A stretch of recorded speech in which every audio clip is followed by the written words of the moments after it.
Welcome, Nerdy Knights of the well-rounded table to Bohemian Geek Studies, where we take those extremely dorky dives into our favorite fandoms.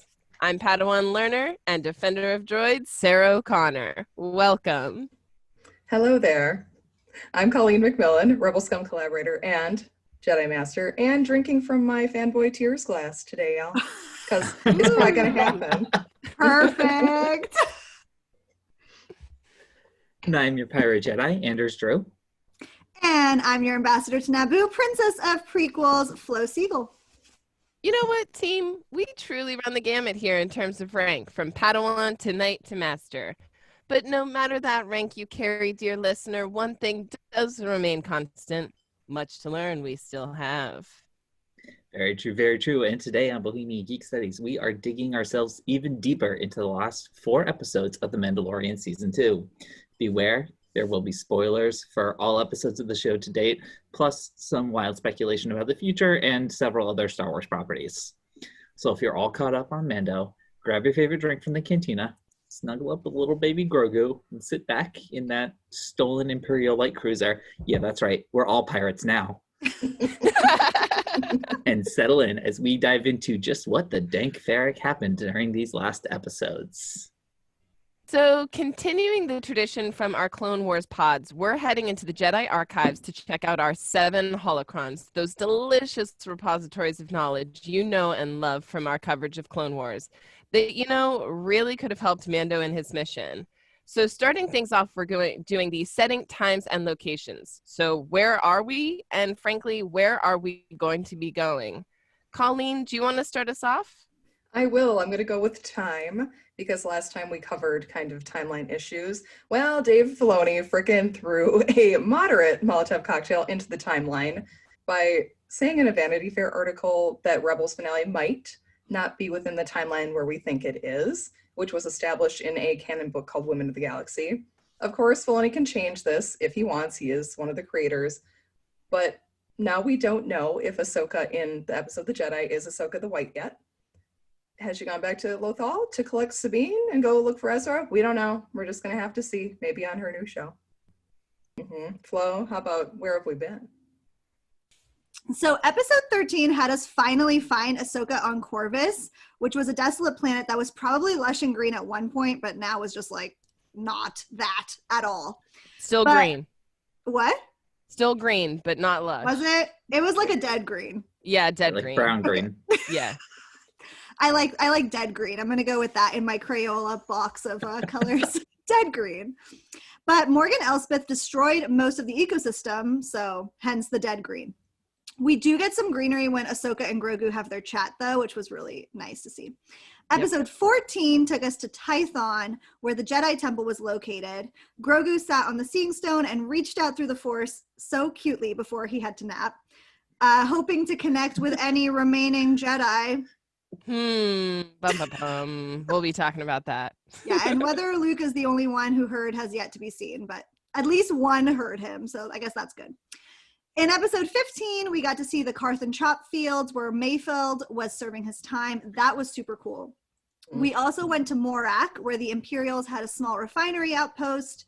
And this one was a jungle planet, but still had some inhabitants who were none too happy to see the Juggernaut tank rolling through their town. Really sad part of the episode. Yeah. And then Bo-Katan and Koska were on an unidentified planet at the beginning of episode 16, but there were a number of refineries. We were thinking it might be Lothal, but no confirmation on that one. And then we spent the rest of our time on Gideon's Imperial Cruiser or Slave One, which loved both of those. So Sarah, do you want to tell us who is here and why do we care? Yeah, so for the second holocron, we're just going to kind of briefly recap because just to introduce the new characters to the show again, Morgan Elsbeth, the Magistrate of Corvus, Ahsoka freaking Tano, which was absolutely fantastic to see, Boba Fett, another champion, Valen Hess, that piece of Imperial crap, and then, of course, Luke, Sister Forkin, Skywalker. Just absolutely wild. Absolutely wild. And so I kind of want to take this chance, like, let's discuss the Jedi elephant in the room. Let's do it. So Luke Skywalker. I mean, we've had a few days now since the finale to actually digest this, think about it a little bit more, and I gotta say, I just get more and more on the Luke hype train the more I think about it. And the I'm more so time I spend with glad. it, I'm very on the glad. hype I'm glad train. one of us is. I had like, I think the same feeling of disappointment that you guys described when I first saw the X-Wing. And then just seeing the actual scene, igniting the lightsaber, that gloved hand, all of that. It was just like I was back to being 7 years old again. I mean, it was just incredible to me. And I think that we're going to get into some of the criticism on the whole choice later. I believe that's going to come in Critics Corner. But I also want to say that I think some of that criticism actually, like the decision to bring a Skywalker back in this way at this point, actually comes from a place that shows the strength of the franchise. So for basically about 20 years, Star Wars was pretty much only the 3 movies. That was it. It was the trilogy. And so if you wanted to experience a Jedi, Luke was your option for all of that time. Now we are getting more into a place where there can actually be kind of like a Star Wars, quote unquote, for everyone. Don't misread me on that. We still have a long way to go on the representation front. Right. Yeah. But we're taking those steps in the direction. So, but now we do have more options. Like there are other Jedi in the franchise that are out there that they could have potentially brought in. Mm-hmm. And, taking that just a little bit further, we've also spent a lot more time with those other characters. We have spent 6 out of the 7 seasons of Clone Wars, plus several episodes of Rebels with Ahsoka Tano. We have spent 7 seasons of Clone Wars with Obi-Wan Kenobi, and he's getting a spin-off series, and we're definitely excited to go back and still revisit that character. Luke Skywalker, like, despite the fact that he had like 20 years as the only Jedi in the galaxy, pretty much, his Jedi training takes place over the course of about 20 minutes, spread over 3 films. Maybe 25 minutes, I don't know. I'm basically basing that calculation off the fact that Yoda has a total of 12 and a half minutes of screen time in Empire, and that's where the bulk of that takes place. You get one more Dagobah scene in Jedi, and you have like 1 or 2 scenes with Obi-Wan in A New Hope. And the missing time that we have with Luke, that we don't get to see with Luke, basically between Empire and Return of the Jedi, is about 2 to 3 years where he develops over that time. And that 2 to 3 year span is probably the most interesting time in a Jedi training. That is the time that we spent with Ahsoka during Clone Wars. Basically, the Clone Wars lasted like right around 3 years, I think. So imagine like you meet Ahsoka Tano in the like pilot episode of Clone Wars. She gets like a single lesson from Anakin, and then she shows up as she does in Rebels. And you just have no idea how she got there. That's basically what we have with Luke. Yeah. I think that's what happened with Anakin too in the prequels, and why we needed the Clone Wars show. We missed 10 years of Anakin training, and then we jumped right over the Clone Wars, like where he's like forged and kind of really, we get so much more development there. Mm-hmm. So I can understand if like, people consider Luke to be a little bit like, let's put it in the past, like he's done, it's over. He had 20 years with very little. Now we have other things. Like, I understand that. I still just say I'm here for it. I'm just here for it. And I do still, I'm totally down for them to make a, Luke Skywalker Jedi Hogwarts show. Although I will throw it out there, Disney, if you decide to do that, please recast the role. Don't do the mapping face thing for a whole series. Don't do that. So that's kind of my personal take on the Skywalker thing. I think it made sense, but I do understand people who want something different, and we're in a good place where there were other potential options when it comes to the actual plot mechanics. Maybe not as many options, but I think I'll get to that once we start discussing what's potentially coming in season 3.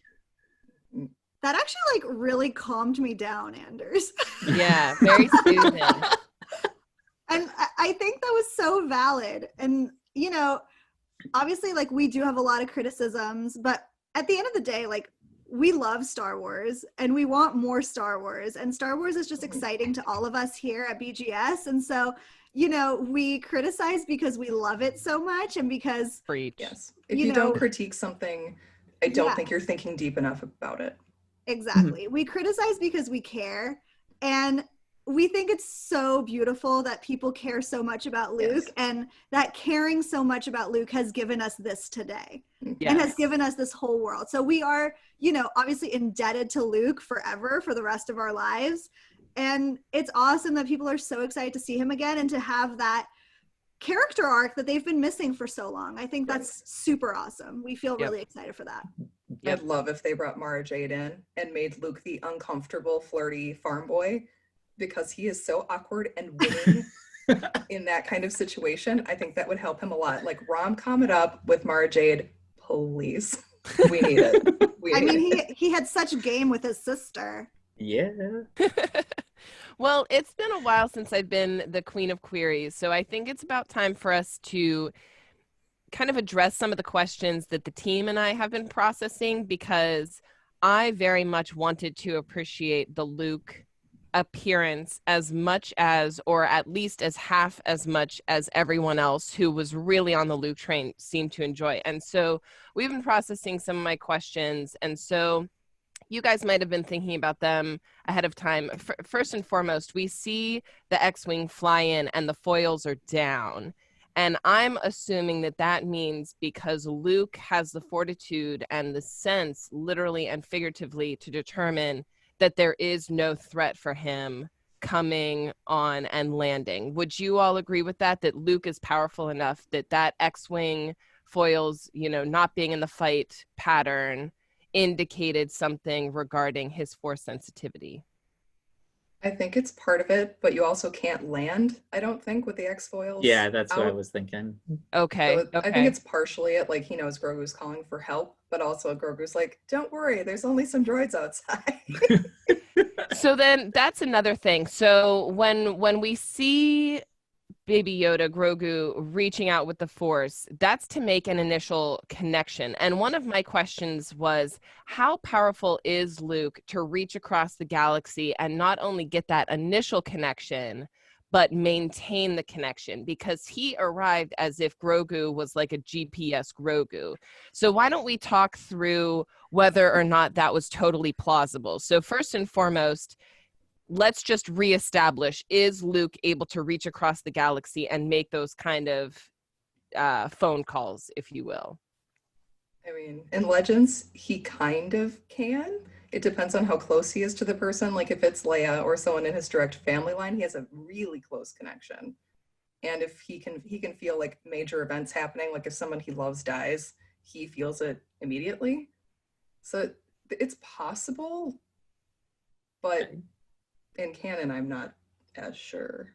Well, we would have to assume in canon now, because of the Mandalorian, it's absolutely possible. I'm wondering if pre this show we've seen it before. I think possibly. It might take a little like mental gymnastics to fully, I think, piece everything together that I'm kind of thinking about here. But I think you start with the idea of, number one, how strong and powerful Grogu actually is, kind of naturally. Right. Now, we know he's been suppressing that to a degree in an attempt to hide. But once he gets on that seeing stone, which in itself seems to be some kind of amplifier, he's basically opening himself up.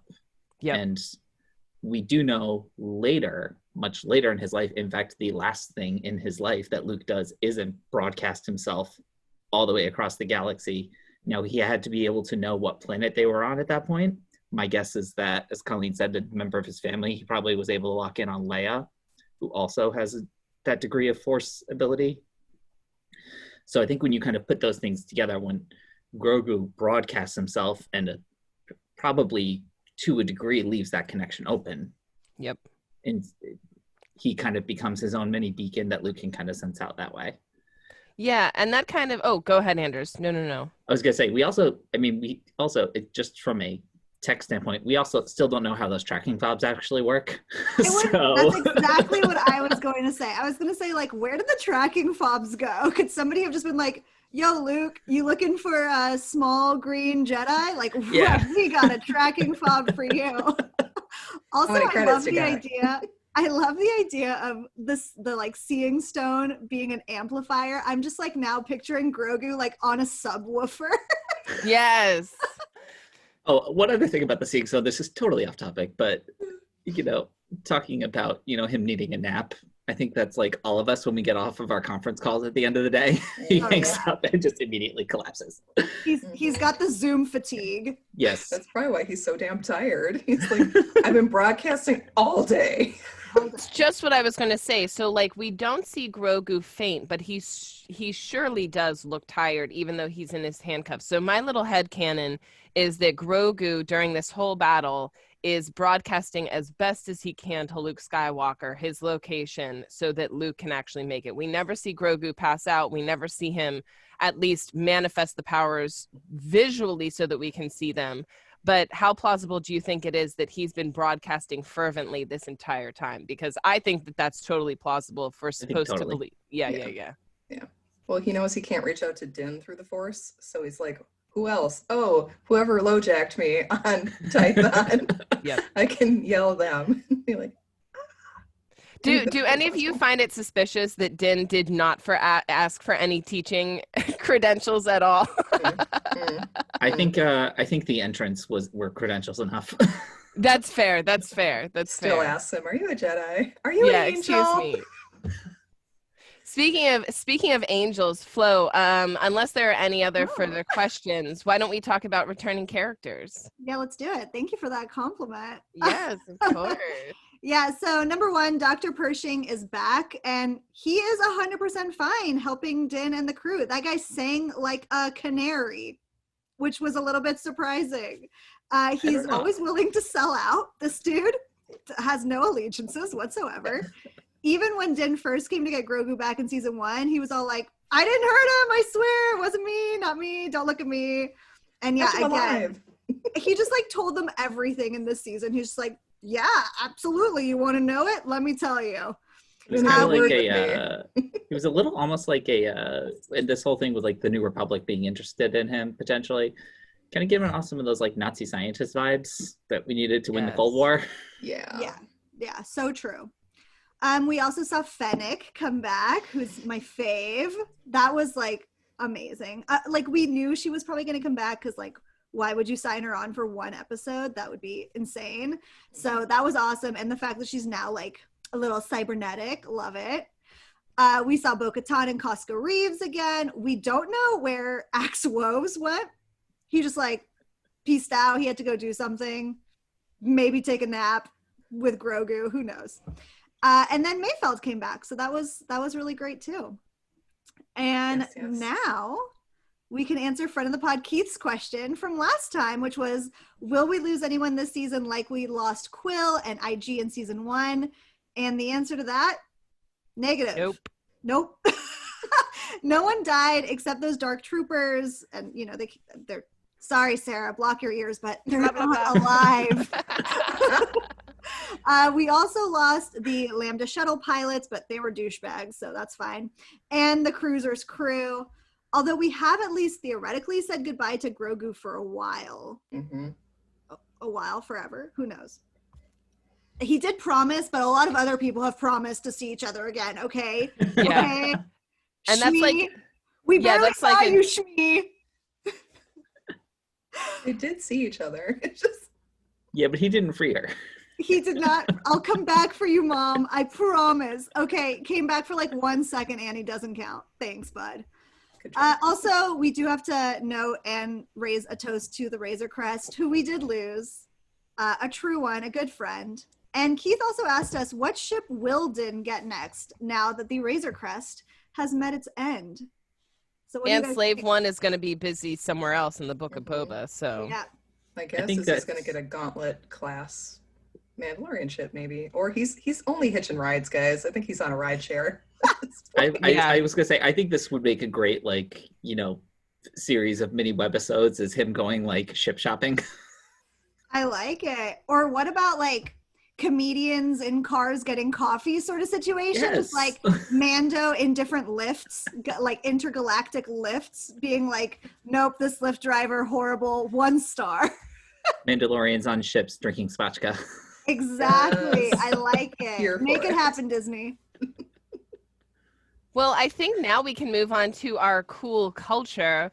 We're going to actually combine Holocrons 3 and 4 to talk about the Mandalorians and the Darksaber and our cool culture and cool items. So kind of to kick things off, Mandalore was a planet located in the Outer Rim territories and was the home world of Mandalorians, a fearsome and war-mongering people, always at outside with the outside forces or each other. They even fought with the Jedi and raided their temple during the fall of the Old Republic.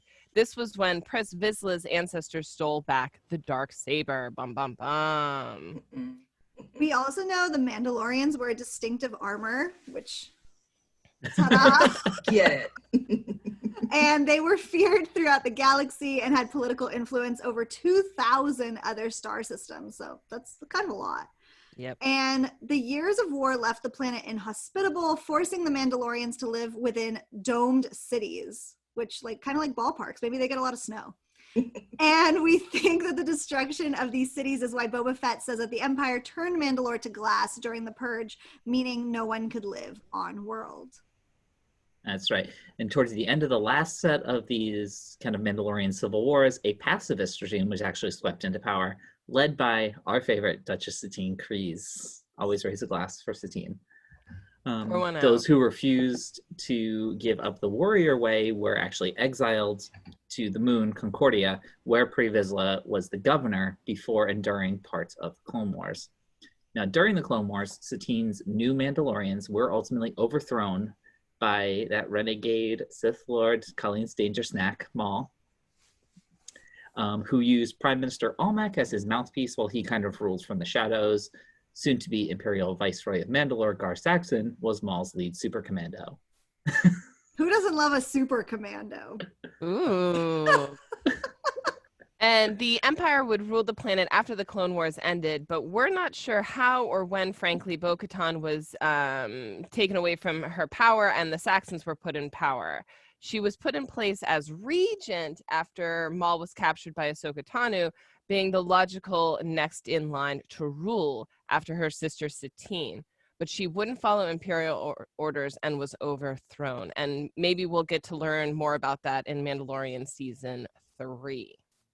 I'm hoping. So before A New Hope, episode 4, Bo-Katan continued to resist the Empire with her Night Owls until joining forces with Sabine Wren to destroy that Duchess, named after Duchess Satine. Not a great look for Sabine there. Arc Pulse Generator. This weapon could be used to kill any Mandalorians wearing Beskar armor, basically cooking them from the inside out.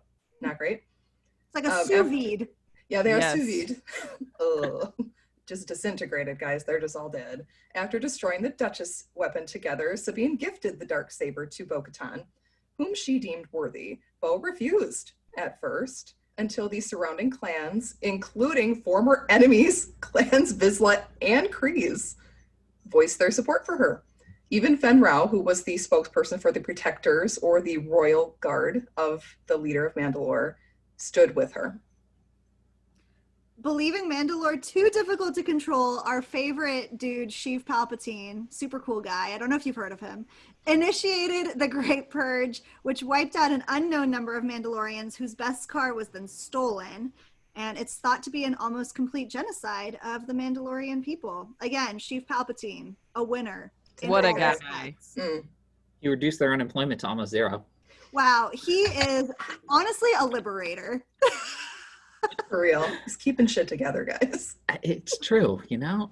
All right, so somehow Bo-Katan did survive the Great Purge, but without the Darksaber. She fled Mandalore and has been on the hunt for Gideon and the Darksaber ever since. Gideon's exact role in the Purge hasn't been detailed to us yet. We're not sure how exactly he got the Darksaber from Bo-Katan.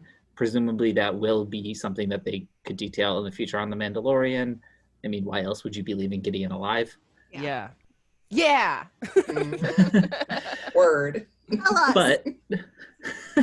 But Speaking of that Darksaber, let's get into our cool item.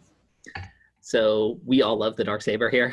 This is probably Yes. like the fourth time we've gone into like some of this, but I think we're going to get into some actual much more detailed details of this particular blade's history here. So, although not completely like the Elder Wand, the Darksaber sure does have a lot in common with it. Made by the very first Mandalorian Jedi, Tar Vizsla, the Darksaber has a checkered and very bloodied history. So since we're going to be getting more into Bo-Katan a little bit later, let's actually just track the Darksaber ownership after Pre-Vizsla has passed away. Yeah, I love this. So Maul wins it from Pre Vizsla and is accepted by some of the members of the Death Watch as the new ruler of Mandalore, as per custom. And man, did he love that throne chair. Who wouldn't? He lounges like nobody else. Palpy wipes the floor with Maul on Mandalore, who is wielding the Darksaber in Clone Wars Season 5, but he doesn't claim it. So, first in the rule of property, does this negate his ownership? We're not sure. These rules are flexible, malleable. Flo, what's up next? So then Maul gets the Darksaber back because his Maul DeLoreans. What? That is crazy. His Maul DeLoreans. Sorry, I can't. Just pick it up off the ground where Palpy left it. Like, why? Yeah. No clue. No clue if anyone defeats Maul when he's the leader of Crimson Dawn, but Vader might have sent him running after the Inquisitors couldn't handle the former Sith. Maybe Kira? What if Kira got it? I'm all about Kira. I'm a big Kira head. So anyways, then Maul maintains the Darksaber until Ezra chooses to remain behind on Dathomir and save Kanan and Sabine instead of going with Maul. Because Maul chooses to leave it behind, does that negate his claim, Lawyer O'Connor? Yeah, I mean, it's so funny because this is literally like property law. It's really, really funny. That's why I'm like, Sarah's gonna know about this. Yeah. I'm like having like flashback nightmares. So I mean, as long as he picks it back up, it's still his. But if he abandons it, then he has totally gotten rid of his title, like pursuant to old property laws. I think it's been. Ezra picked it up from inside his house. Yeah. Well then, if it's inside his house, well, Colleen, why don't you tell us what happens next? Yes. So then Sabine Wren picks up the Darksaber on Dathomir and takes it back to the Ghost, where she hands it over to Kanan Jarrus. Later, she trains with the blade and learns to wield it. But her mother, Ursa Wren, great mom, guys, says she has no right to the weapon because she didn't best Maul in single combat. Ursa says no. Sabine later totally owns Gar Saxon on this kind of icy lake on her home planet, which, appearing to everyone in her clan besides her mom, who knows, and that's fine, it looks like she defeated him in single combat, so she earns it in their eyes. Yeah, and nowhere in property law does it say if your mother says you didn't, go to your room, you're grounded. Anders, what's up next? So Sabine wields the Darksaber for a little while after that until she finds a worthy owner, because she was having no real interest in being this symbolic figurehead leader of Mandalore. And she ultimately bestows it on Bo-Katan, who asked her to spare the Stormtrooper and Tiber Saxon during this raid and destruction of the Duchess weapon, saying she doesn't want Sabine to fight like the Empire, but rise above that behavior. This proves to Sabine that Bo is the right one to lead their people, and she hands over the Darksaber to Bo-Katan. That's so great. Oh, I love it. Bo, reluctant to accept leadership again after she'd already been ousted by the Empire once after the Clone Wars, only takes the Darksaber with support of the various clans in attendance. The Vizsla and Kryz clans are united here. It's crazy. They're on opposing sides normally. Like, I still get chills watching this. That should be enough. That should be enough. I mean, they're the two, I think, highest houses of Mandalore. So this is a really incredible thing that's happening.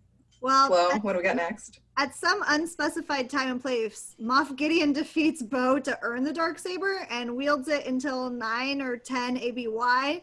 And this has left some deep emotional scarring in Bo that has yet to be covered on the show. So I guess we'll find out more hopefully soon. Yep. And then last but not least, Din, without really knowing and appreciating the consequences because he was busy being raised in a cult, wins the Darksaber from Gideon by defeating him in single combat, much to Bo's and R's chagrin. Ugh. Like, I just feel like Bo should have said something to Din. Be like, hey, heads up, Don't if you touch it. defeat him, like, that's going to be a problem for me. Like, maybe she should have let him know, because there's no way he would have just known. Right. No. Well, So- no, It's in a no. cult. I repeat, by the terms of their agreement, Din said, you help me get the child, you will get the Darksaber. That was the time for Bo to be like, yo, wait, there's some archaic rules and like people's mothers who we have to check in with first. That was the time, Bo. That was Saren's like, do you win it this time? So we'll leave the Darksaber's ownership up in the air for now. For now, let's move on to our 5th holocron, homages and Easter eggs. Flo, you want to kick us off?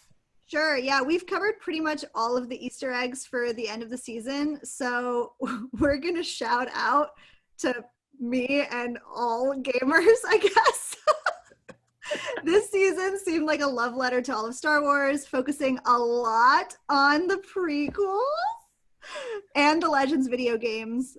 My favorite callback, man, that's so tricky. Well, my favorite moment during this run was just when they announced Hayden, but that didn't have to do with Mando. We'll count it. I think that counts because it's That so counts. huge. I think it does. But also, I guess the sonic boom situation, that just that whole audio like really brought me back to Attack of the Clones. So I love that. Do you guys have a favorite? I don't want to take all the story. Anytime they talk about Django, like I'm very interested in Django and his story and Boba's story because he's his clone son. So, like, I want to hear more about them. Give us more. This doesn't count as a prequel callback at all, but wow, was I so glad with how they just seamlessly integrated Ahsoka into the story. I know it may depend on people's viewership whether or not they've had a pre-existing relationship with Ahsoka, but I thought for any viewer they did it seamlessly and beautifully. I think it was exciting regardless of viewership. Yeah. Like, even if you're like not super attached to her, like I'm not super attached to her, it was still exciting to see her because you still know who she is. Yeah. So it was great. Yeah, I'm gonna piggyback off that one for mine and say the kind of more Easter eggy pieces to that episode, namely the small glimpse we got of Morai and the Loth Cat. Yes. Were probably my favorites. But I think you guys, you hit on something that I think we wanted to just address. We've sort of addressed this before, but want to just say it again, like that these things that they're bringing in, they are still exciting. Whether or not you have pre-existing relationships with people like Bo-Katan, the Darksaber, which we just went into a very extensive history on, it's still pretty cool. And they did a relatively good job of kind of just bringing you up to speed and getting you to realize these are important. We'll explain it later. Yeah, Boba calls her princess. Like, and they're cool. Important. Right. Like these are, and so there's a lot of discussion this season because they did bring in a lot more callbacks and Easter egg type things this season than they did in season 1. You know, they brought back Boba Fett. Boba knows about Mandalorian politics is pretty wild. Like, he knows about Mandalore and shit. He knows way more than Din. He's like not even an accepted Mandalorian. So there was a lot of chatter this season about, like, can you still enjoy the show without knowing all of this extensive back history that comes from watching Rebels, Clone Wars, reading the novels, everything, watch Rebels. There it is. There were people out there who say that they kind of felt cheated that they didn't have all that backstory, but I think that really just comes down to it's there if you want to see it. If not, you can still very much enjoy the show. Yep. And if there are people out there who make you feel like less of a fan because you don't know this stuff or because you haven't seen all these things, we just want to throw out one giant fuck those guys. Yeah. Yeah. We're going to drop our one F-bomb for PG-13 rating. That's it. On that. Just say, screw that type of people. Yeah. Yeah, I mean, Me gusta gatekeepers. I was going to say gatekeeping fandom is gross and don't engage in it. I will say, like, what I really appreciate about the BGS team is that I'm never made to feel less than of a fan because I haven't seen all of Clone Wars or Rebels or, you know, read a ton of books like Colleen and Anders. And like, I'm still a fan, and they've never been like, no, you're not. You're like a B level fan or like a C level fan because you like Hayden. Uh, like That makes you an A-level fan. You are a true ride or die. we all like what we like, and we engage with things in different ways, and that's what makes us interesting humans. So, you know, like what you like, be excited about what you're excited about, go deep, go hard, don't do whatever you need to do to feel Go happy. deep, go hard, do whatever you want to do. I mean, I'm still myself, Sarah. Yes. Oh yeah, we love you, and you have a home here with us at BGS, no matter what kind of fan you are. Yep. Well, I Embracing. think this is a good place for us to move on to that sixth holocron, Darth Plautius, aka what is that dramatic irony for the episode? What do we know that the characters don't? And kind of, even though this isn't a critic's corner, this is one of the points that I kind of make when it comes to, is Din a good guardian? Because apparently we're the only ones who know Luke Skywalker's name, because no one in that Cruiser's Bridge asks him. We, the audience, literally know everything about Luke, or at least a decent portion, depending on how much you've watched. But no one thought to question who he was or why he had the right to take Grogu, besides the fact that he was good with a lightsaber, and Grogu didn't seem to hate him because, remember, you know, Ahsoka was able to communicate with Grogu, and Luke, therefore, is able to communicate with Grogu. But, I mean, we're just going to be taking the Jedi's word for it that everything's going okay in Grogu's head because, you know, quote, "Are you a Jedi?" Yup. Okay, that seems fine. Take my beloved child to parts unknown. Have fun. He eats everything in sight. Enjoy. I mean, I will say, I don't think the galaxy has like care.com where you can like vet some babysitters. I wish. And I mean, he was pretty impressive coming in. Like, I don't know, I would probably trust His Grogu. bona fides. Yeah, he just saved all their lives. But here's the thing. I mean, we understand what a red lightsaber means, and we generally understand what a green lightsaber means. But for all Din knows, he could have been a dark user. He's only seen the white ones. He's only seen Ahsoka's white lightsabers. Yeah. And the Darksaber. And the Darksaber. Yep. Anders, go ahead. Take it away. Yeah, so I want to just go into a little bit on this decision. Again, this decision that it looks like to straight up remove Grogu from the board, potentially just like removing him from the show for a long period of time now. This isn't something that's 100% new. We said goodbye to Sabine for about half a season, right in the middle of Rebels. So, and generally speaking, I love Grogu. He is the most adorable thing ever. I will take all the content you make with him. I'm kind of glad that he's going to potentially be gone for season 3. In terms of the story. Look at Flo's face. I know. So unfortunately, growth for Grogu is limited, just given the nature of his very slow aging. Like, as far as we know, maybe he's going to have a growth spurt and just suddenly turn into like physically 50-year-old Yoda. Who knows? And yeah, we saw him like kind of learning some things, like his behaviors do start to develop. He starts to get a little bit of control of his powers, but ultimately the show's called The Mandalorian. It's not called Din and Son. Yep. Although if they want to make a Din and Son sitcom, like, again, I'll totally watch that. So, and I remember actually, I definitely wasn't complaining about it at the time, and I'm not actually saying I'm complaining about it now, but I do remember several times, especially during season 1 and a few times in season 2, just being like, why is Grogu here? Why is he tagging along in that like egg carrier? Like, you're basically pushing a stroller through a war zone, and he's just like coming out of it fine. Like, it doesn't matter. And I'm like, is this really how this would go? And now that we have this Darksaber set up, this potential war to retake Mandalore for the future of the Mandalorian people, again, not really sure if Mandalorian the planet is salvageable at this point, but I'm sure we'll find out. I love the idea of focusing just on Din alone for that, not just Grogu, and actually doing that without Grogu. It'll allow us as the audience to actually invest more in Din as a character. I think, Flo, you mentioned it on our on our season finale that you don't really care about Din as a person, and ultimately that's a weakness in the storytelling that they're going to need to address.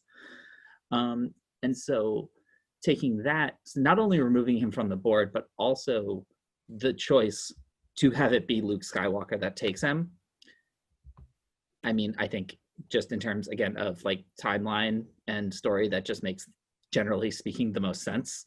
But it also, when I start to think about season 3, it focuses my questions moving forward. So if Ezra had turned up, if Cal Kestis had turned up, if some other brand new Jedi had turned up, all of my questions would be like, who the hell is this? Where is he taking Grogu? What is happening? The fact that he's been taken by Luke, like I said, I'm totally down for Luke Skywalker Jedi Hogwarts to see that story. But generally speaking, like, I know that's a known quantity. I know where that is. Like, okay, Grogu's over here. I know what's happening with him. And my questions are focused on, okay, how is Din going to react to losing him? Like, what is that going to be like?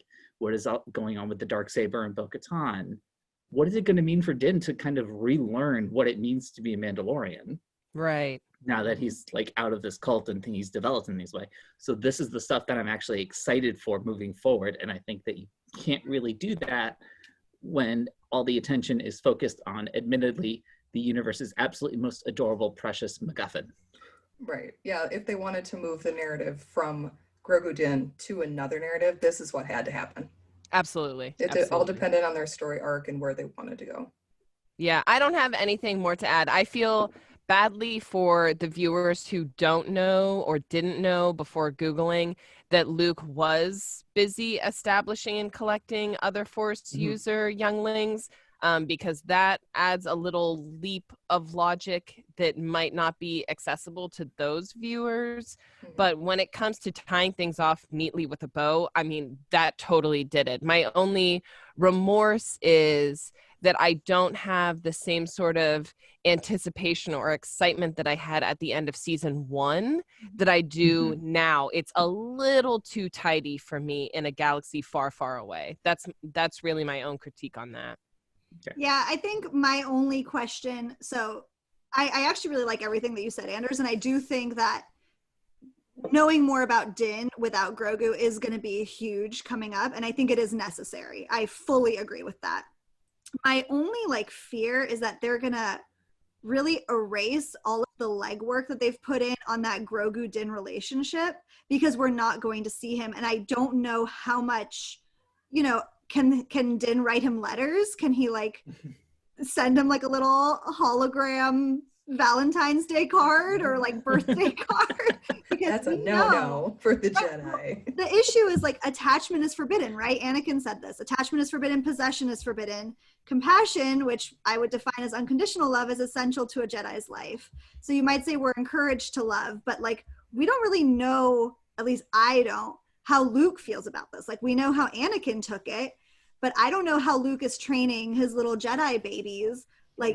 Do they get to see their families? I don't know. And so, no. Right. I mean, Not I wouldn't very much, think I so. don't think.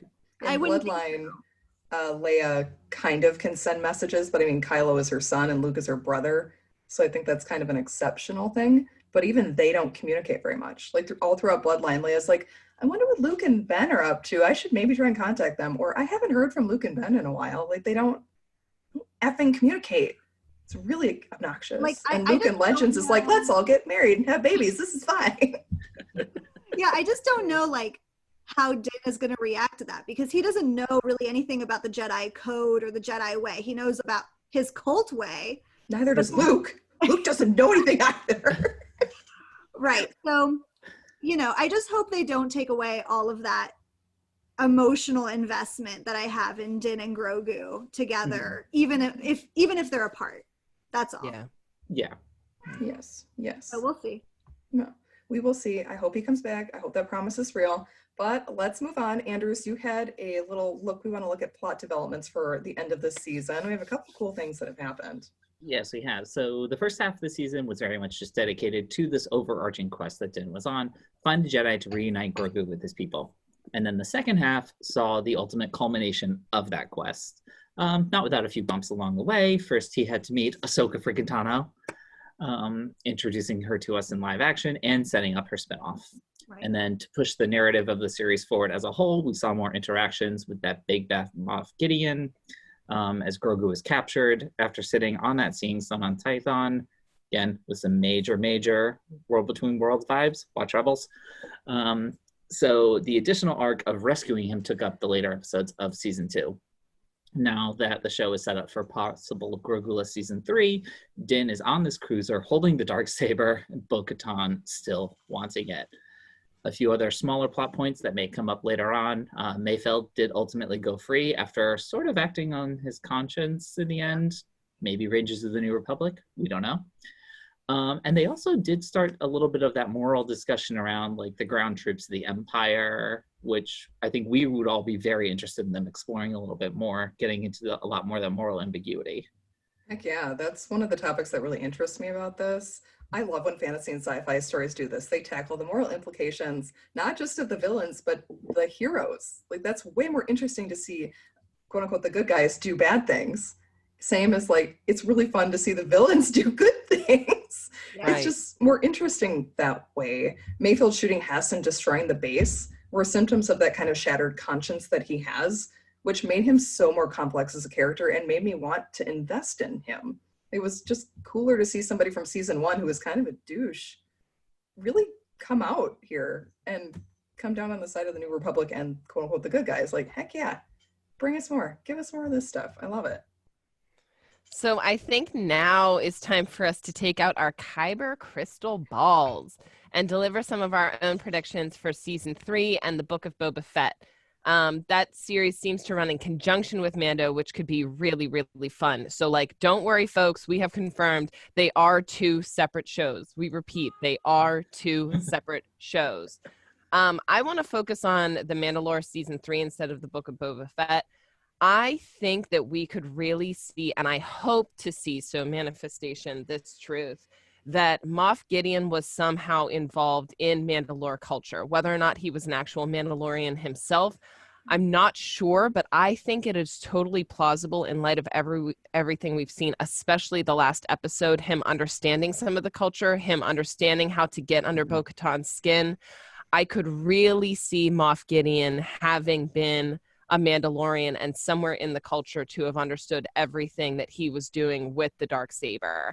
I would really like to see that. I find it to be compelling, and I find it to be a plausible reason for why they would want to leave him alive, because just him working for the big bad guys isn't enough for me. And I mean, we've also seen with Sabine a lot of experimentation and nasty, nasty weapons. So that's not necessarily Mandalorian exclusive, but it seems to fall in line with them being at the forefront of weapons and arsenals in general. I mean, Din is a walking armory. It does not get better than what that guy is packing. Pretty much. So, Flo, any additional predictions at all for either of them? I mean, my predictions are kind of just wild and more like what I want to see. Yeah, do it. Do it, So, girl. again, like I've said this before, but what I would love to see now that Luke is here and I have accepted this into my life, is I want to see him training young Kylo so bad alongside Grogu. That's what I really want to see. I don't think we're going to see it, but I'm, again, putting it out there because I think that would be adorable. And who doesn't want to see young Kylo? I think that'd be... There are reports of a Skywalker series in development. I mean, I'm here for young Kylo. Just give me young Kylo. And Give me Sebastian Stan. Give me. And give me baby Grogu right next to him. Love it. In terms of the Book of Boba Fett, the only thing that I really want to see, and I really hope we get it, is Kira. I just need Kira. I need some Boba Fett interacting with Kira from Crimson Dawn. And yeah, and just make Solo 2 happen, you cowards. I love Solo. Give us Maul. Give us Kira. I mean, they're there, right? So like, let's use them. Let's go. Fully agree. Here, Colleen, anything to add? Oh my, yes. Even though I don't think that Boba Fett, I think it's going to be his rise as like this kind of crime lord on the Outer Rim. I really hope it's more like a Robin Hood kind of crime lord. Oh, that So would be he's like nice. out there, he's making money. Like he's making money for himself and for Fennec. They got to start a fam, maybe. But he also could be like taking out Huts. He could be taking out Black Sun. We could get Kira from Crimson Dawn Remnant. Like that would be really cool. If Boba's just out there being like, I'm a badass who also just happens to be Robin Hooding up this joint. Like, yes. I would Yeah, that'd love be that. So he's like the anti-hero. There we go, Anders. We have one. We got one. Yes, Woo! we have one. We could have one anti-hero. I would love Also, it. just tell me, what he's been doing for the past several years. Yes, yeah. One Like flashback at least to the Sarlacc pit. if Bib Fortuna had no idea that he was alive, like in the same area of Tatooine that he is for the past several years, I would like an explanation. Right? Oh. It seems like he was kind of Obi-Wanning it up in the desert. Yeah, speaking of explanations, I definitely also want to see in Mandalore 3 an explanation for what happened with the Darksaber and how it was taken away from Bo-Katan. Yes. I really, really We hope need and it. think we'll get to see that. Yeah. We desperately need that. Yeah, I think season 3 Mando is going to be that kind of philosophy war between Din and Bo-Katan on like a smaller sense, and probably between like the real, quote unquote, real Mandalorians and the Children of the Watch on a larger scale. Love to see recurring characters come back from Rebels. Fen Rao, please, Lord, give us Kevin McKidd in this role and have him be Bo's main squeeze, because they would be stunning looking together. And I want Ursa Wren. I want Michelle Yao to come in and just be her badass mom self, like Crazy Rich Asians / Discovery Michelle Yao. Bring her in. Yes, please. If we have a show with her and Ming-Na Wen like on screen together, my head might explode. We might all just die. Just yes, please, just give us all of the Mandalorian. And Anders, anything further from you, my dear? No, I don't think so. I think the only thing I really want out of the Book of Boba Fett is a little bit more of the back information about what he's been up to. And I mean, set up Fennec for her own show if she decides to ultimately take out Boba and take over herself. Like, I'm here for that. But I think for anything else on Manda season 3, I think I've already kind of covered in some of my other comments. So let's move into Sarah, that defender of droids, the Droid Liberation Defense Organization. DLDO. So to start things off, we got the Dark Troopers, and one interesting thing that I found on a video about them is that usually these guys are lightsaber protecting, and they could withstand, at least Legends Dark Troopers could withstand lightsaber battles. So one of the things that we had absolutely loved seeing was Din being totally manhandled by these guys, and but for the Beskar armor, he would have been squished to a pulp. And so one of the critiques that I had originally was just how easy it seemed for Luke to be able to cut through these guys. So in Legends, it might have been harder for Luke, but presumptively, even in Legends, they left the door open a little bit that it was possible, not improbable, for lightsabers to be able to cut through these guys. So if you're used to Legends, you might have found it a little bit more implausible than what the show had let on. What else about these guys? Go ahead. The Dark Troopers? Yep. I thought it was interesting that they chose this to be phase 3, where no human was inside the armor, whereas in Legends, phase 3 is both a droid and a exoskeleton that a humanoid could get into. Correct. So they kind of changed that a little bit, but they look so cool, guys. Yep. They looked awesome. I just wish they had more presence on the show in the long run, but I know it's expensive to do these effects too, so. Absolutely. Yeah, I would have liked them to have lasted a little bit longer, though it was great to see them come back from being blasted out into space. And you know who else was really great, and a droid who we absolutely will defend? R2-D2. Ooh, ooh, ooh, ooh. Seeing that guy, when you see Luke walk in, you know that that droid isn't too far behind, and it was truly endearing, and maybe a little bit too much nostalgia injected into our veins, but we don't care at all. Because it was very adorable to see Grogu meet R2-D2, maybe for the first time, although my little headcanon is that Grogu did recognize R2-D2 from some of the time at the Jedi Temple. Anything else about R2-D2 or other droids you all are looking forward to see in Mandalore Season 3? I'm hoping that we see a new droid entirely for Season 3. I really, really, really hope that they do bring some sort of droid into the focus for season 3. Mhm. Definitely. I would love that. I think New they'll droids. have to, because I think getting rid of Grogu is going to get rid of like a lot of the cute. And so Right. I think we may get like a cute little droid, maybe like a little Dio sort of droid thing. I love Dio. Dio is so cute. And honestly, Dio is like so small, he would be really cute next to Grogu. So that would be really cute. Yeah. Yeah. They're gonna I mean, need it. I Mandalore's would gonna be a love- rough go. Yeah. I would love to actually see AP5 come in at some point. But actually, Sarah, I just realized that there is a droid who's we technically need to recognize as having passed this season. Oh no. Because with the destruction of the Razor Crest, who else was actually on board? Oh. Zero was on board. Still, his remains, because they plugged him in to boot him up at one Yes. point. So Pour one out for that guy. Pour one out for that guy. All the droids just getting iced. Mm. Yeah.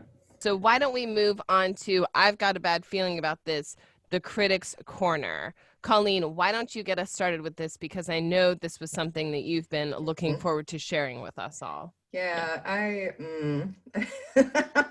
it's been rough since Friday for me for a couple reasons. I had a lot of really visceral reactions to some of the story choices that were made this season. So I have a lot of thoughts on this section, and I know you guys do too. I just want to preface the criticisms that I have with the fact that these are my opinions.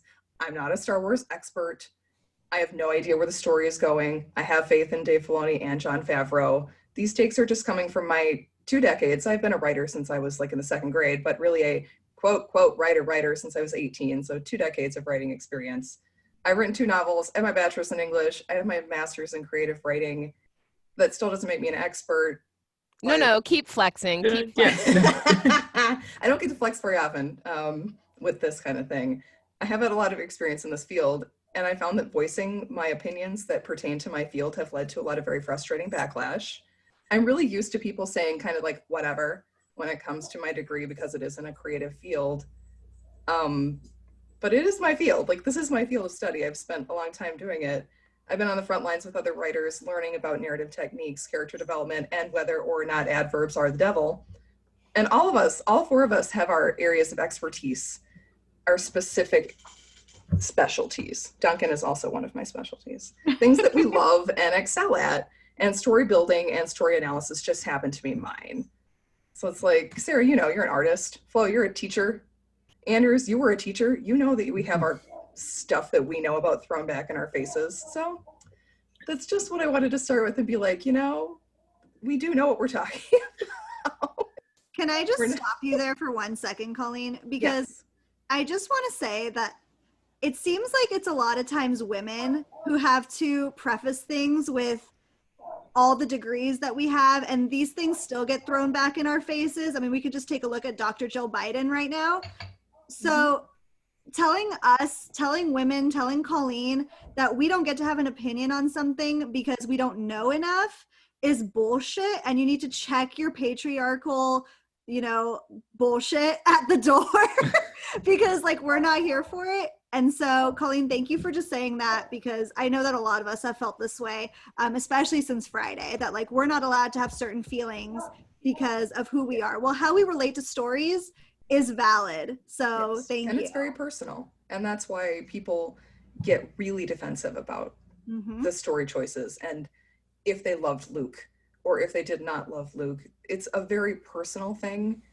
And it is kind of objective. It's creativity. How can you analyze creativity? It's like, well, you can. That's what I've been doing for most of my life. But that's why it's so hard to kind of have these arguments, and why people think they can push back against you, even though you do have a degree and they know you have a degree and they don't. And they're still like, well, but my reason's more valid. And you're like, my dissertation says otherwise, but fine. All right, I'm frothing at the mouth. You tell us. Get it. Give us the Okay. business. Here we go. All right, we got 3 rants. So we got 3 rants. We're going to start out with Ahsoka. We love her, but there is one problem. Our friend Sloan and I have been talking a lot about this ever since the Jedi episode aired. We were so excited to see Ahsoka. This was one of my favorite moments in the entire season in live action. And then she had to drag out the old moldy Jedi chestnut of attachments aren't good and Jedi can't have them. Like, I get it. I get why Filoni had her say this story-wise, because of course fans know about it. They're comfortable with it. This is something you can segue into. But come on, he wrote one of the most emotional Jedi in history, that kind of super empath Ezra Bridger, who overcame his quote-unquote attachments and was like, he was fine. He defeated Palpatine, resisted the urge to reunite with his parents who had died. He was in the world between worlds and could have pulled Kanan Jarrus out, but didn't. And Ahsoka was there. So she knows that Jedi can form attachments and still do their duty, do what's right. That was just really frustrating then to have Ahsoka say this about Grogu, but also maybe she noticed too many similarities between Grogu and Anakin. Right. And that's what made her kind of pause and be like, wait a minute, this is different than Ezra. She saw the same fear and anger in our little chamois shake. And it was just too much, probably bringing up memories of her duel with Vader on Malachor and her failures there.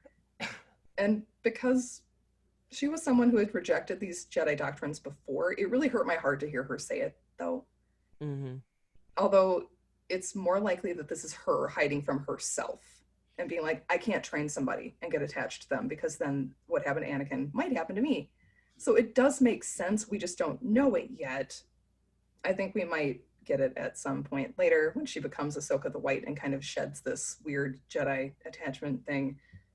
And Luke Skywalker too, out here being attached to people. Seriously, the only reason he was able to turn Vader was because of familial attachment and love. Right. Only reason. If he had not been Vader's son, Vader would not have pitched Palpy over that protective barrier. First protective barrier we see. And it doesn't do enough. And it doesn't do enough. He would have been dead. I mean, Luke would have been dead. Vader would have tracked him down and killed him, unless he had found out that it was his son. Like, yeah, sure, Anakin's attachments to Padme and Shmi were part of his downfall, but the Jedi could have changed and adapted and been like, okay, here's an older person who has an attachment. Let's get a family counselor up in here. We have Jedi healers. Can we have a Jedi psychiatrist? Maybe. Just please. So many times throughout Star Wars canon and Legends, the only thing that turns back the evil or the dark side is love. And it's not just that compassionate love that Flo quoted Anakin on from Attack of the Clones. That's a good start, but that's a baseline. That's like an abstract that people really can't like become a part of. It's really difficult to grasp. It's like, oh yes, I feel compassion for the world. Like, great, but what does that mean for yourself? Who can you attach that to? And I think that love of family, friends, partners is what really motivates heroes to defeat villains in these kind of stories. It's not compassion for the world. I mean, that's a good start, a good helpful thing. Like Ezra, yes, cares about people in the galaxy, which is why he turns on Thrawn, but it's mostly because he's worried about his friends and the people of Lothal who he has an actual connection to. It's like very Harry versus Voldemort, kind of like the love. Every sort of love defeats Voldemort. Like, it's not just compassion. It's the love of a mother. It's the love of friends. It's the love of people that are romantically involved. You kind of need this. And I was just very frustrated to have this problematic Jedi idea thrown back in our faces basically by a character we thought was past it. Especially when Din again proved that love's trumps creed when he takes off his helmet not once but twice in this season. Ahsoka's wrong here. And I think we'll find out that she knows she's wrong eventually.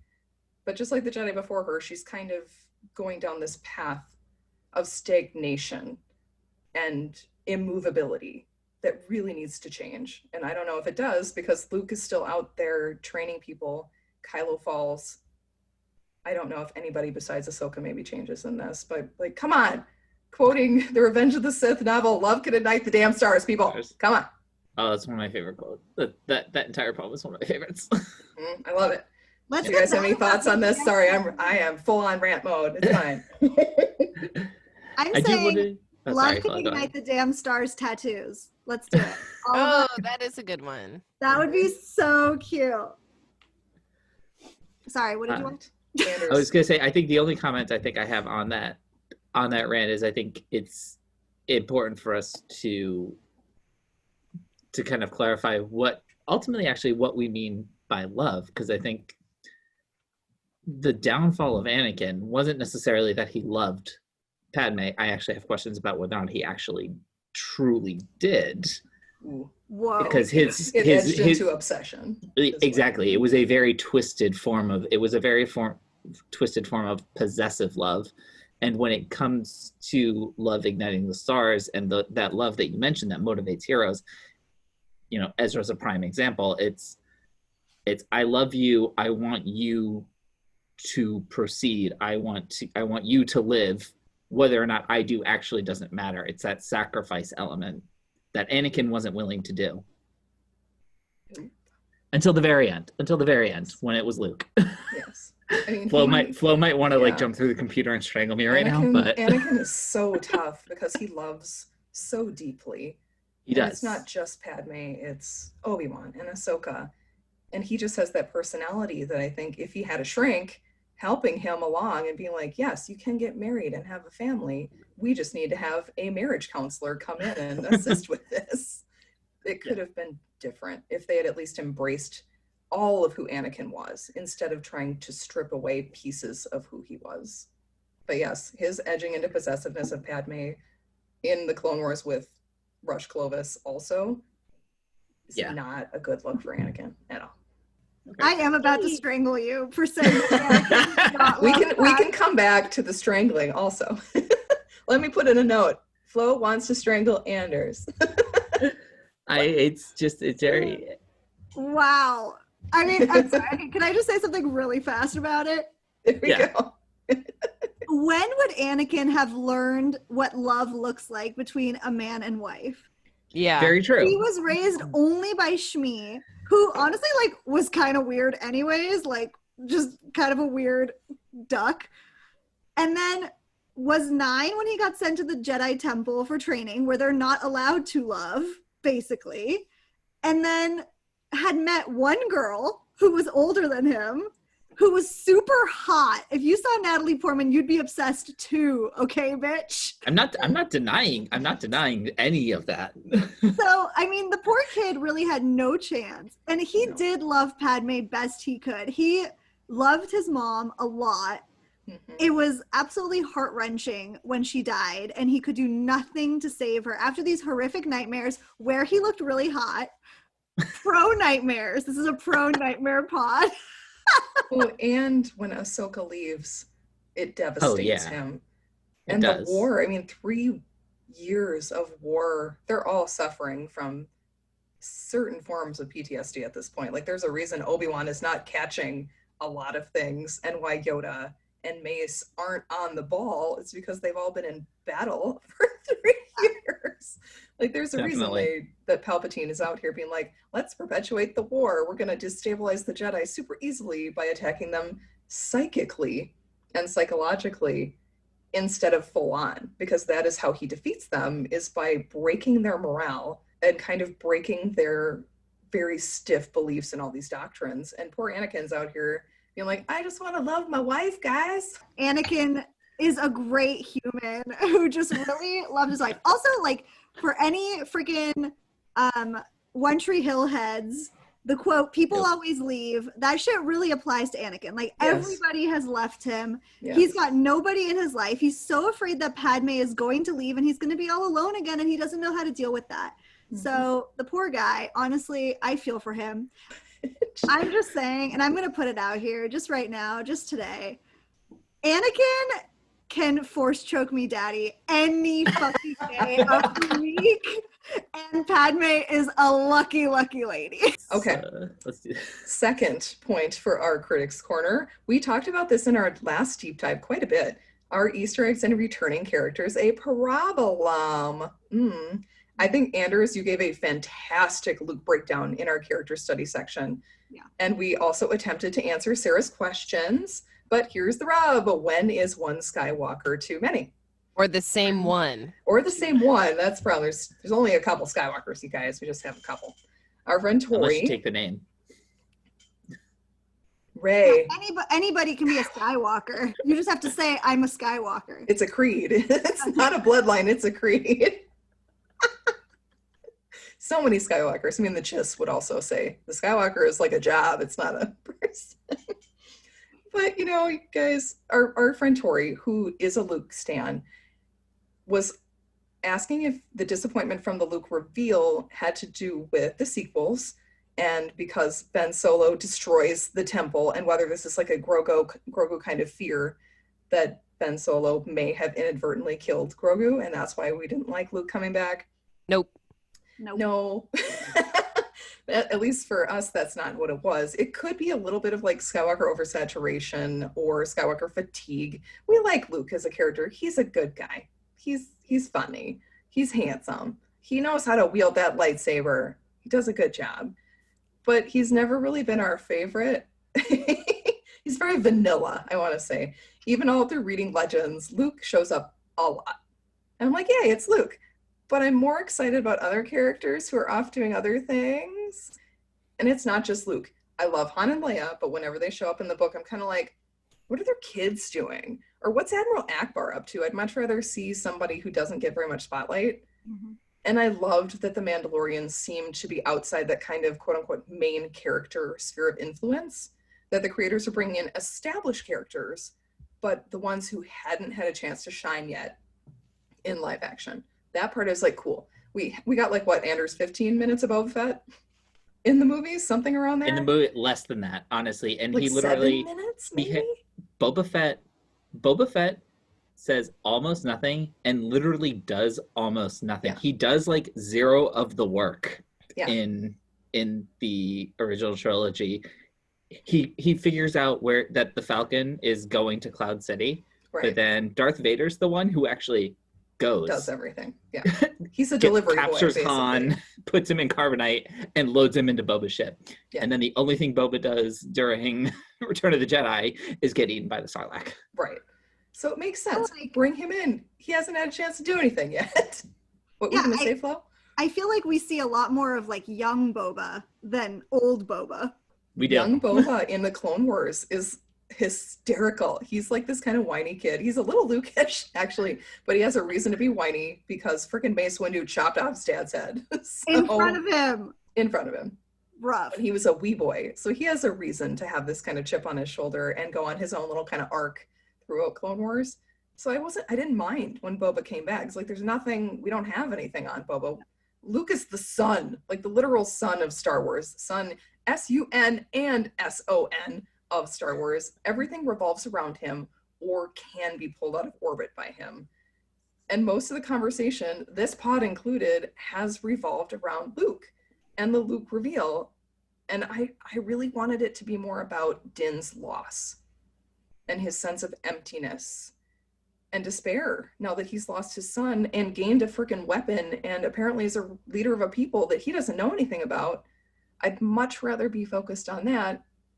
But the Luke question looms, like Anders said, it's the elephant in the room. And it's a big freaking elephant. It's not like one of those cute little mini elephants. It's a giant freaking Luke elephant in the room. And I was also mad because Luke could have broken the chain of the Jedi kind of babysitter cycle of stealing or quote unquote stealing, oh, you just need permission to take the child from their parent. He could have asked Din to go along and be there for Grogu during his training. He could have, but no, can't do that. I like old man Luke being like, let's burn those books. Let's restart. The Jedi need to end the way that they are. It needs to begin anew. I loved that. Bring Me that too. Luke on. And it wouldn't make sense for Luke to be like that now because he's not. This is Luke who wants to reestablish the Jedi Order as it was. And I also feel like Anders was right. The writers wanted to plot the easiest course to get Grogu off the board. They had to, so that Din could go and do other things. Otherwise, he is the focus. He's like Luke, kind of in that way, except we don't know as much about Grogu. But he is kind of like the people's attention focus on Grogu. So yes, he needed to be taken off the board. But to me, it just felt like a lazy choice. My writing professors and my mentor for my dissertation would have called it a narrative crutch. They would have been like, it's too easy, it's too cliche, come back to me with another draft. And I would have been like, I don't want to write another draft, but fine. And Filoni and Favreau have earned the right not to write another draft. That's fine. They have the kudos and the credit to do this. It just was like, they brought in a character who has this huge amount of fan backlogged history. And it's a useful tool when you need to cover a lot of material in a short time span. Does it work? Yes. Is it elegant? Not really. It's like, you're getting the job done. You're slapping a 2x4 on it. And that's fine. It's sturdy. It keeps the shit going. It's not very interesting, though. It's just kind of like a block of wood. And also, we were basically hit over the head with Luke, like, getting hit by a 2x4. So, like, wasn't my favorite. I understand why they did it. I feel better about the Luke reveal than I do about the thing we're going to be talking about later. What do you guys think? Any other thoughts on Luke? Or nope. I know I've said my piece. Yeah. I think we really covered it. So I'm just like, oh no, I'm the only one that likes Luke. No. It's not that. Yeah, I just think we've covered it very well. Yeah, I think we've done that. And I kind of agree with you on that. I definitely agree with you on the whole, like, burn the books, like the Jedi. That was one of the great promises of The Last Jedi, is that this particular cycle, this particular chapter is closing, and what opens up will be something new, will be something different. Mm-hmm. And then Rey takes the name Skywalker. Yeah. It would have been a new chapter. Could have been a new chapter. Yeah, I mean, and I think I said this on the last pod that we talked about this, but for me, it was that same disappointment again. It was that disappointment when Rey takes the name Skywalker, which, like, yes, it was fine. Like, it was fine. It was an okay choice. And then to have that choice again with the Skywalkers in this one, it was just like double whammy hit. Like, okay, again, like, we can't do anything else. My big critics corner actually has to do with something that you just mentioned. And it's that they used Luke because they had to cover that material in a short time span. And so my issue is the pacing. So get it, Flo. Buckle in. Well, I feel like I'm going to keep this short and sweet, honestly, because I feel like I've said a lot about the pacing as we've gone through episode by episode. They had to use Luke because they did not, I think, in my opinion, use their time wisely throughout the season.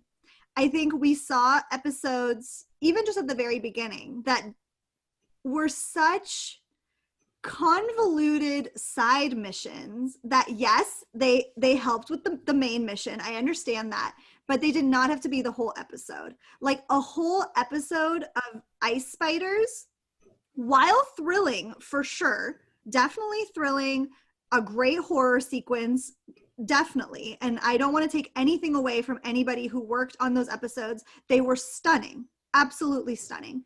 But when you know that you only have a certain number of episodes and only a certain amount of minutes per episode, I just wonder if some of those minutes could have been better used to, you know, explain things a little bit more, whether that be about the Darksaber or about Moff Gideon or about, you know, Grogu's abilities or about Din and Grogu's relationship, or even like more Ahsoka or more Beskar talk, you know, something that would actually like move our understanding forward. Like, I didn't need to see Frog Lady in the hot tub with spiders. I don't feel like that really increased my knowledge of Star Wars in any way. That sounds awful. Like, I don't want to be the person who is so negative, because it was beautiful, but it was useless in every other way. And I don't know how to say that more kindly. Like, I wanted... That's superfluous. Exactly. It was superfluous in a way. Like, they're not writing fan fiction. They don't have unlimited pages to give us where it can just be like, yeah, give me 17 chapters on this ice spiders. Like, totally fine if that's what you want to read or watch or do. But when you're only given this amount of time, I need it to move forward faster. And I think my big critique this whole season was, this is taking forever. Why are we on a side quest again? And I really felt that at the end of the season, where it's like, wait. Now there's a bunch of information to download and we don't have the time for it when I needed it. it's a similar critique to how many people felt about the last 2 Game of Thrones seasons, where it's just like everything just moved really fast, and spoiler, all of a sudden Bran is king. Okay, I don't know how we He had got the best story flow. he did. You know what? Who's got a better story, Colleen, frankly? The guy that they wrote out of an entire season. Well, exactly. I mean, like, that's what I'm saying, though, is where was the explanation? Where was the backstory? Where was the legwork on what happened at the end? What if we had seen more Dark Trooper action? What if I was actually way more scared of them than I was? That's what I would have wanted. Awesome. That would have been amazing. What if Luke actually had to work for it? I mean, yes, it looked cool that he blew through them, but if he had actually had to fight, I think that would have looked cooler. And it would have been more consistent with Legends. Mm-hmm. And my final critique really in this is I feel like a lot of legwork was done in the first season to make Moff Gideon look really, really evil and bad and like very menacing, especially in that standoff in the cantina area where he was outside and they were in, and it was very, very tense there. And then in this season, it was very Night King season 8. It was like he gets one scene, he pulls out the Darksaber, he starts fighting Din, and then he's just like, meh, I lost. Now I'm going to sit here on the ground and laugh at you for 7 minutes or whatever. Like, he just didn't feel menacing, and beating him was too fast and didn't really amount to much besides him getting the Darksaber, who he doesn't want it. He's Jon Snow. He doesn't want it. He doesn't want it. I don't want it. So, I don't know. I just feel like the pacing issues were there and were problematic and really affected my enjoyment of the season, regardless of how much I like being in the world. I feel like there were just big gaps that were not filled in the proper way. And I don't know if you guys have similar critiques, or commentary on that, because I know you guys really liked a lot of those episodes, so it's fine if you. I can feel Anders. I can feel him. I think I'm actually going to frame this response actually as more of a prediction. Okay. Because I think your critiques there are completely valid, that the mission to get Frog Lady to her husband took 2 episodes. Yeah. Now, I am personally in the camp of I will take a 3-hour cut of just Frog Lady hanging out in the tub with the ice spiders. But that's me. That's like what I want. That's one of the things that I want out of this show. Like, you know, talking about Game of Thrones season 8, yeah, like in the first few seasons of that show, the Great Council scene where Bran does become king would have been at least 2 episodes. Yeah. One full one of them all coming together, and another full one of the council, and it was a 5-minute scene. And that, yes, I am absolutely with you on that in terms of moving that story forward. I think that there will be more critiques like yours as we move forward, not only with this show, but with the several others that we have. Because right now, better or worse, like in terms of new Star Wars content, this show is what we have. So it's the only thing that we can all focus on. Like once you've expanded out and they have 10 or 12 or even however many more projects like up in the air all at once, then they will be able to have the ones that are much more plot driven and move in that kind of a much faster paced type way, serialized, and the ones that are just mainly to sit there and be in the world like that. Right. So I think, yeah, they are absolutely 100%, I think, trying to straddle this line, and everyone's different in what they're expecting and what they want out of it. And that's an entirely valid thing. That was me mansplaining to all of you ladies. No, you were not. You were part of a team who critiques things. And that was an excellent rebuttal to Flo's critique. I would not consider that mansplaining. I don't feel like you told me I was wrong because I don't know Star Wars because of my vagina. Yep. Colleen, why don't you tell us about your last and final critique?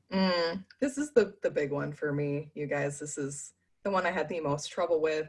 What the F is up with Bo-Katan and the Darksaber nonsense? I have more than questions about the situation. I was livid when this happened. Let's push aside like all of our knowledge of Bo-Katan, go in fresh as like a viewer who hasn't watched Clone Wars or Rebels, like Flo, our beautiful Flo, our princess of prequels. Does Gideon's Darksaber exposition download make sense? I think it did to Flo. Flo's like, yeah, I get it. This is a badass Mandalorian lady. She wants to bring her people together, but apparently she needs a magic sword to do it. And then Din mucked everything up by winning it from Gideon. So, oh no, whatever will she do? Instant inter-allies conflict. My stars. Oh my. So easy. But unfortunately, there is a lot of content out there about Bo and her journey. She's on this like really cool redemption arc where she was a terrorist. She was second in command to chief terrorist Pre Vizsla. She's done a lot of terrible things that she needs to atone for. And when it comes to the Darksaber, she's all for like following the blade, but I think it's more like following the person. We saw her turn against Maul instantly when he won, and he technically won it correctly from a Mandalorian in single combat. So it's not like the rules can't be ignored or changed. Otherwise, all of Death Watch would have been like, nah, we don't like you, Maul. You're not Mandalorian, we don't accept you. But half of them did accept him. So she has been an outlier before. It would have made perfect sense here if she had been like, yep, I'll just take the saber from you, Din. Not maybe the most interesting narrative-wise, but she could have done it. And she accepted it before once from Sabine on Rebels. So what's changed? We need to know what's changed. Why is tradition suddenly important to her? Is Gideon basically using her self-doubt against her? Is this decision she's making because it's in front of witnesses? Even though there's not that many witnesses, it's just a couple. Nobody believes Gideon anyway. No one cares what Gideon says. So it could be, she could have just taken it, you guys. Story-wise, I'm all for Bo having PTSD from the Purge and learning how to cope with it next season, a couple seasons. I would love for her to get to explore the trauma that happened to her. Have that like long, dark night of the soul. Interesting. Yes, please give it to me. I want her to have this like personal journey of discovery to finally believe that she's worthy of the blade. She's had it once. She's ruled Mandalore twice. I want her to believe that she's worthy of it. But to have her journey usurped by a male character and one who has zero clue what's going on and really doesn't give a shit about the saber or restoring Mandalore to its people, it's really unsettling as a female viewer to see this happen. At least Gideon knew. He knew what he took from her. He knew exactly what was happening. And it reminded me a lot of like Daenerys. Like we've talked about Game of Thrones at the end, her Mad Queen arc that they built it kind of up, but in the end it was very rushed, came out of nowhere. And at least Jon Snow had some leadership experience. He's from a noble house. He knows how to lead. He knows how to fight. He knows how to be a leader of men / women / everyone. Like he's got at least some street cred. Din is just some frickin' dude who walked in off the street and suddenly a female leader can't rule now because a random came in and took the Darksaber. That was kind of infuriating for me. Din can't take care of himself, let alone an entire people. No, he seems like an okay guy. He's cool, but come on, no. Bo is already a leader. She shouldered this burden before that she didn't want. More than once, she's been brought down more than once. And now when she's more determined than ever to unite her people, take back their home, she wants it too much? That's some bullshit. No. How many times does she have to be humbled in order to be worthy of ruling? Just no. And she does have a legitimate claim to the throne. As Moff Gideon knows, he's afraid of her and her power. And the power she could possess. Shocking. Amen. Sorry, Anders, we love you. Gonna throw that out there. A man being afraid of a woman getting and keeping power. I know, but sometimes it's like, poor Anders, like, it's okay, everything's fine. Bo is from one of the highest noble houses on Mandalore. She's proven herself before. She might have lost faith in herself. And there is a precedent for her to rule. So this could happen. She could heave off this Darksaber Mandalorian cultural yoke and make something new. Mandalore could use a change. Like, please, let's have the seasons kind of go towards this. Let's have her be like, you know what? Fuck the Darksaber. I don't need it. I can rule. I am the person that Mandalore needs. Let's do this. And yes, this is a quote unquote woman thing. Thanks for all of the dudes who have asked me this. Because yes, it is. There's a legitimate reason why this continues to be a problem, Bo's sister Satine was already fridged to help along Obi-Wan's emotional plot journey. Same thing happened to Steel Guerrera in Clone Wars. Jyn Erso's mother in Rogue One, Padme freaking Amidala, who died of a broken heart in the prequels. Is Leia the only one that can survive? Nope. She dies so that Kylo Ren, Ben Solo, can live for a few more hours. I'm surprised Amira didn't bite it in Mando Season 1, to be real. Women and girls shouldn't have to get unreasonably excited when they see lady superheroes take the scene in Avengers Endgame. We shouldn't have to be crying because a freaking island of women unload on fascists in Wonder Woman. We shouldn't have to gape and wonder. And there have been already memes about this, as 4 badass ladies take out an Imperial cruiser and wreck the place because we literally haven't seen it before. I'm really glad these things are happening now. Really, really glad. Yes, please, let's make it happen. But so much more work needs to be done. If everyone Filoni think it's okay for Din to need to teach Bo how to lead for their narrative to work, I'm not here for that. It's going to piss me off royally. Let's bring women creators into this conversation if this is where we're going. Bryce Dallas Howard, she directed the Eris episode with Bo and captured her really well. And I think Favreau and Filoni know these things. They have a lot of female creators on their side. So I'm hoping for a great outcome to the story. I'm hoping, crossing my fingers, please, Lord, do not make this about Din getting to rule Mandalore by taking it away from a capable female ruler. Please no. So if this Darksaber inheritance crap furthers Bo's emotional plot, Din gets to learn a few life lessons. Like, sure, Din needs to learn some life lessons, y'all. Doesn't end in Bo's death or her just handing over her people's future to some random off the street. Let's check this plotline out, please. Otherwise, no thanks. We women have been there, done that. We've seen it before. I just want to say one quick point, and that is that I cried at that scene in Avengers Endgame in the theater because I cried in Wonder Woman. I had never seen anything like that in media, and it was really, really, really powerful to see all the girls be like, "Yeah, we got this," and it was huge. And I hope that men like Anders and my husband, obviously, like, who are feminists and who respect women, like, they understand that that's a big deal. But there's a lot of men out there. I mean, we've experienced them this week as we've been fighting the good fight for this season of The Mandalorian, who still don't realize that, like, this is not a common thing that we get to see in culture still to this day. And so to have these tropes continue that women should just like be pushed aside for men to have whatever they want, it's very painful. I'm with you 100,000,000%. Obviously, I don't have the same emotional attachment to Bo at all. And I do think that she will eventually get to rule. If she doesn't, I will take to the streets with you. I think it's time for us to move on to our Best Beskar Award. They're just making me say this because they know it's going to make me laugh. So here's the question. Who did the best outer rim job?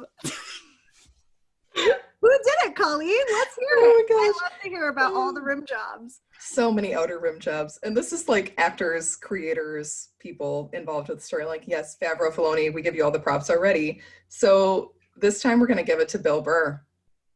Yeah. Miggs Mayfield himself. Where the hell did he pull this performance from, you guys? I don't know. What planet is Mayfield from? Where is Space Boston? Right? Exactly. And he has gone on his podcast and ranted against Star Wars, and yet here he is twice in a Star Wars property. Maybe he'll be back because this performance was amazing.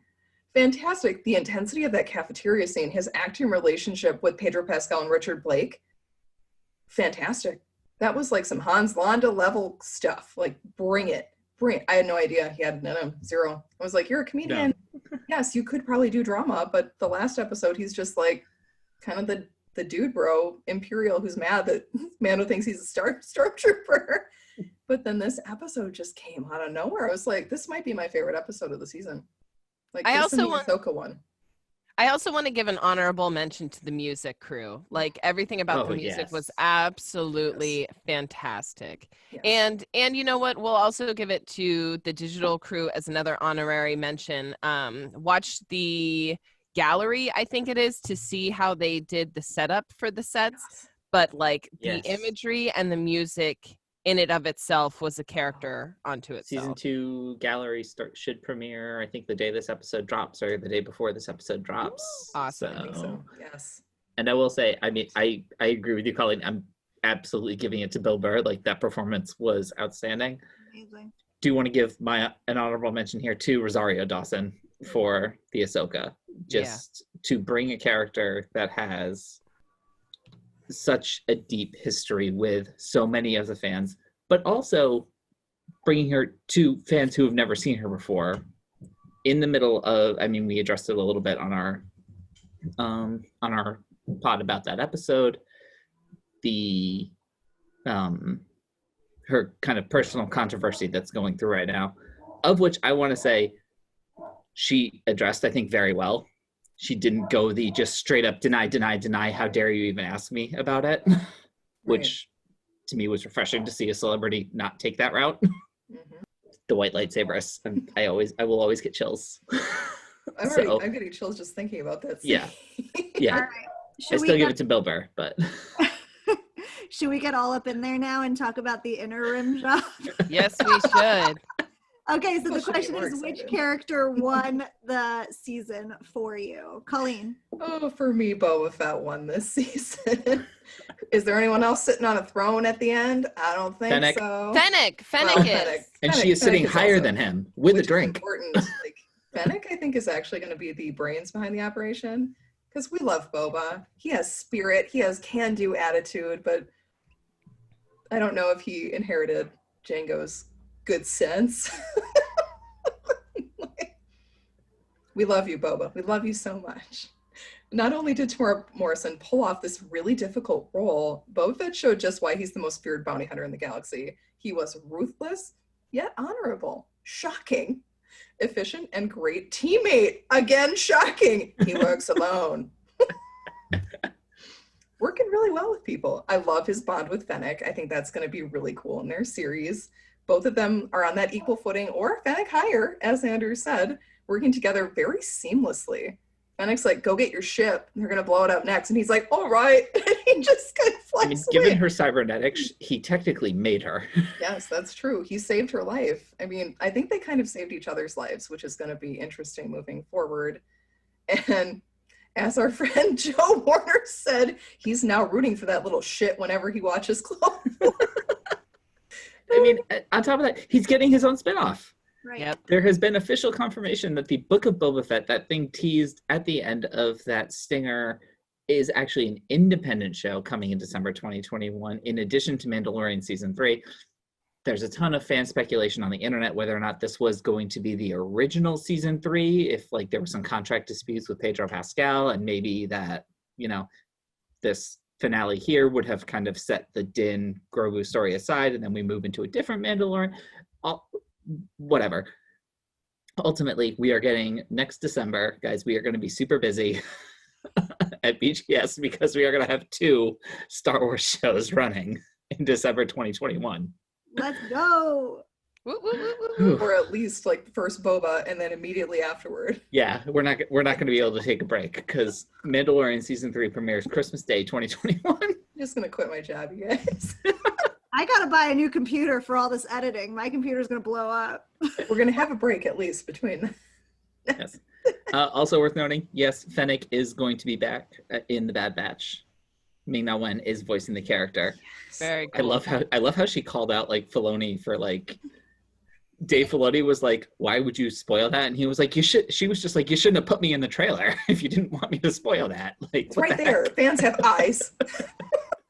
You're talking about Star Wars fanboys. You think they don't have an eye for that sort of thing? And that's where we'll leave it today. We will be releasing our Master and Apprentice listener questions as a separate episode coming soon as our holiday gift to you. Thank you so much for being with us, and come back next time where we continue exploring other geeky topics. You can enjoy us in our podcast or YouTube format. Either way, please smash that subscribe button and leave us 5-star reviews. Check out our website at Bohemian Geek Studies, where you can watch all of our episodes, enjoy Colleen's Book Corner, where she's reviewing Star Wars literature, and contact us through email and social media. And as always, keep telling other Nerdy Knights to join us and tell us what you think in the comments below if you're listening on YouTube, because that really does help. Until next time, Beskar Spear and Darksabers up, and keep those episodes streaming. Bye, everyone. Bye, everybody. Bye. Bye.